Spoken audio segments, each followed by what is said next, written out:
Good afternoon, YouTube. These are my affordable watches that are outside my top 12 in the under 1000 US dollars category. They also have no sentimental value. I've placed them into 4 groups and I will start with the watches I'm most willing to sell, beginning with this Baltany. This Baltany has got a nice fume gradient dial, some texture, globe-like texture, awfully reminiscent of an Aquanaut from the Nautilus model. You can see the finishing on the case and the beads of rice bracelet, the 5-link bracelet, a solid, a solid bracelet with a case back, a very plain case back. I believe there's a good movement, SW200 movement inside. I could be wrong. This was the first watch that I reached out to a brand, and instead of giving me a free sample, they gave me a good discount, and I have got to let this one go because of one comment on the unboxing video saying that this was in fact a homage or almost a near replication of a Warbrook Outrider. So this is one of the first to go. To join it on my carousels to sell page is this Baltany Chrono. This is I love the color, almost a rusty brown with some suggestions that it might be an enamel or lacquered finish, but I don't think it was an enamel. It doesn't have enamel or lacquer finishing. A rotating bezel on the top. And it's not shy to tell you that it's actually a Type 20. If you can see here, Type 20, and it was made in 2023. All right, so I will send it to the marketplace, and it will be joined by another watch from China, a Halcyon Journey. My first Kickstarter back watch. Alright, I've got something off Kickstarter, but this is in fact the first watch. Very affordable porcelain dial, Suzhou numerals, very interesting. And then at the 11 and 12 o'clock position, the characters actually represent 20 and 30. It wasn't in the Kickstarter campaign, I believe, but it was on its official website. I've got to let it go because it looks a bit too big. All right, maybe the porcelain dial, very white, just makes it look bigger than the 40mm case suggests. We have got a motif on the back. I've got to be careful of the reflections. All right, 20mm with I believe with blue hands. Pity about the crown, a bit undersized, I might say. There's a choice of loom.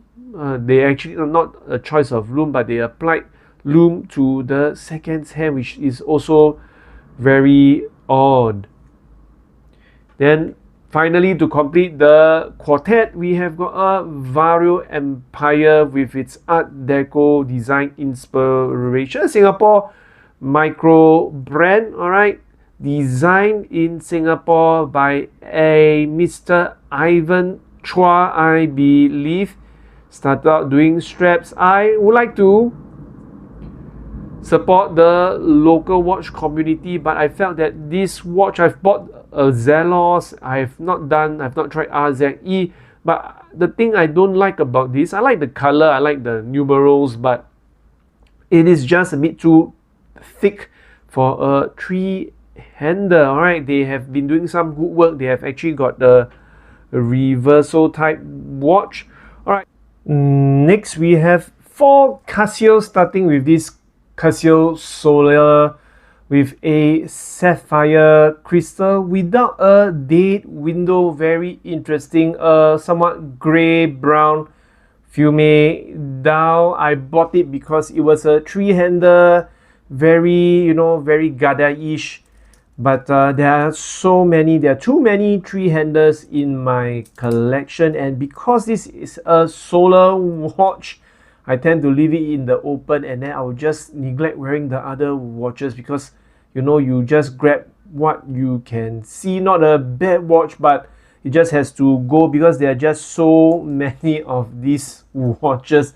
Another three-hander, the first time buying from the Casio online store at the full retail price. I wasn't sure if there was a discount, but I'm sure I paid full retail for this, what they call a standard watch with the vintage aesthetic.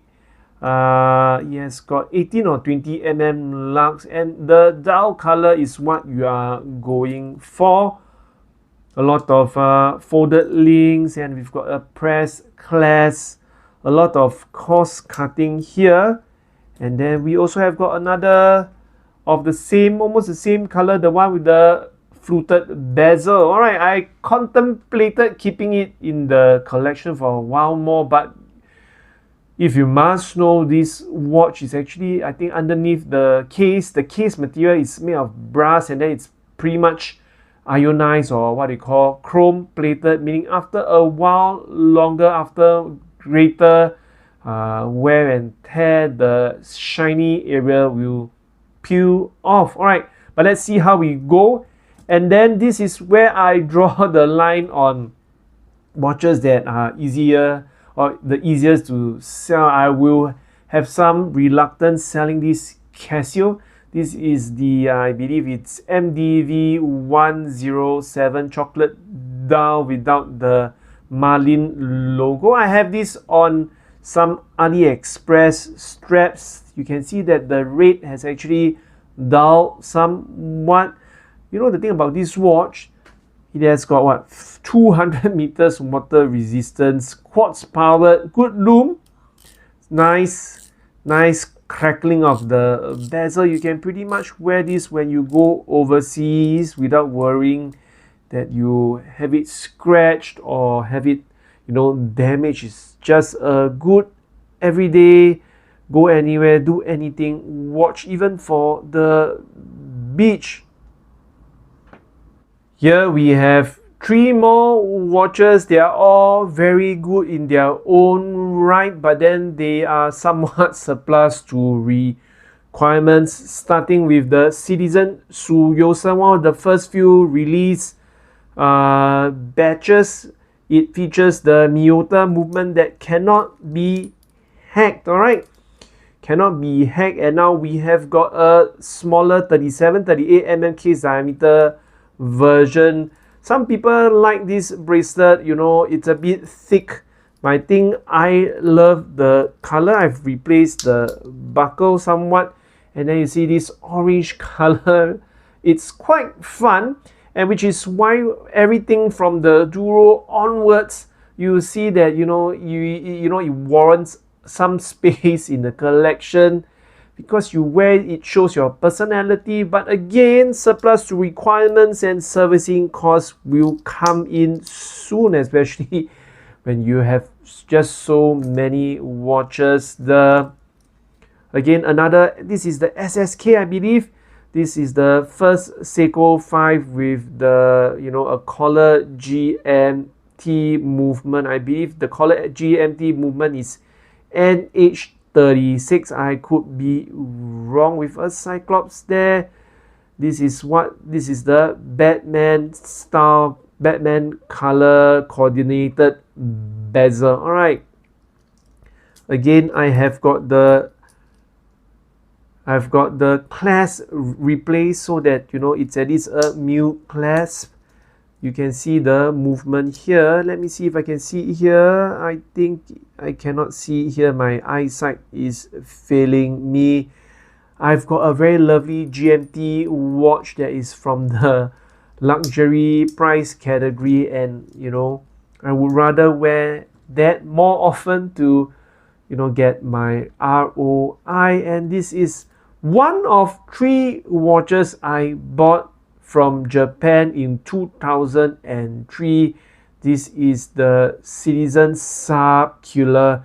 I believe this is a NB1050. I could be wrong. It's either 1050 or 1060.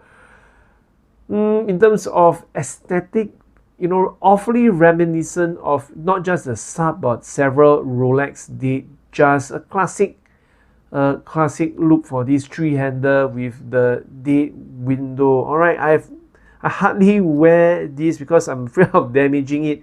Inside there's the Miyota 90 Citizen 9011 movement. I believe it's a premium movement from Citizen. Is it a sapphire crystal? I cannot be sure. Hopefully yes, it's a sapphire crystal with just 50 meters or 100 meters of water resistance. Alright, so these are the watches. They are all strong watches, but if you ever get to my top 12 affordable watches video, you can understand why. And now we are down to our fantastic 5. Alright, so we have got a recently acquired Timex Q Degrade with the inner faceted crystal. You know, the watch is very interesting because of the crystal. I believe there are Seikos, there are Citizens that have got this crystal, but they are yet to be released with a modern badge. Alright, I've placed this on some premium straps. I hardly got I hardly get to wear this watch after the initial 5 days. Very unique. Alright, I don't think it, spec wise it's just very meh. This is the Timex hatchback battery hatch. Alright, so you can replace the battery yourself, but spec wise nothing fantastic. Design wise, it's just augmented by that crystal. You can see how it plays with the light. And we have got another Timex, this time the Q Timex Chronograph. I've replaced the red wing strap, leather strap, with something I bought from AliExpress. I just love this.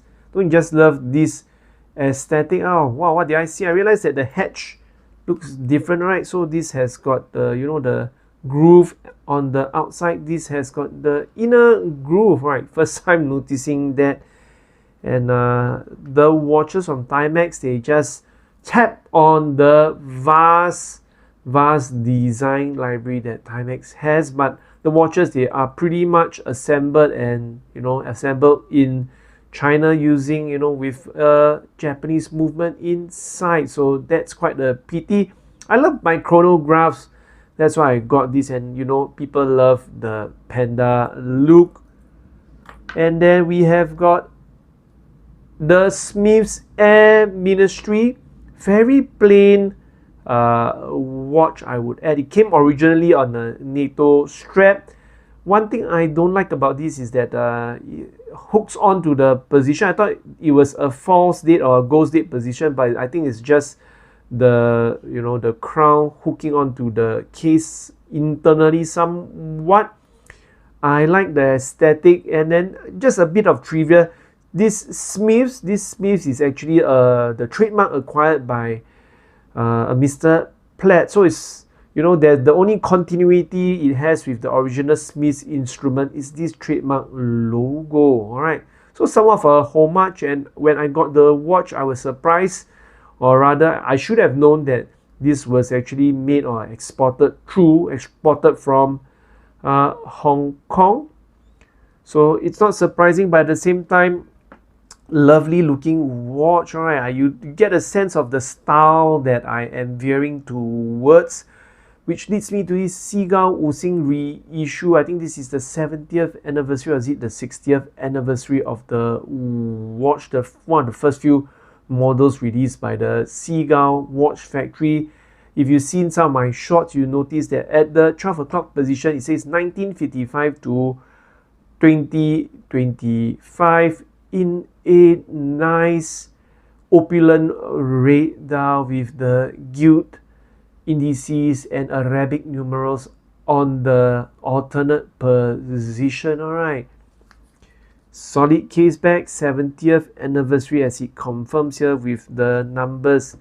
And the one last watch that completes the, this 5 is a sorry, not Seagull, Shanghai 7210. The movement died some time ago. I got the movement wholesale replaced. I haven't been wearing this, but it's just such a very beautiful, it's such a very beautiful watch. And as with all the watches that are on the table, the retro aesthetic, the vintage aesthetic really pulls me in. So what are your thoughts? I will see you in the next video. You will maybe hopefully see my top 12 as well as the watches that are in the sentimental category, as well as those that are above $1,000 US. I will see you in the next video. Until then, cheers.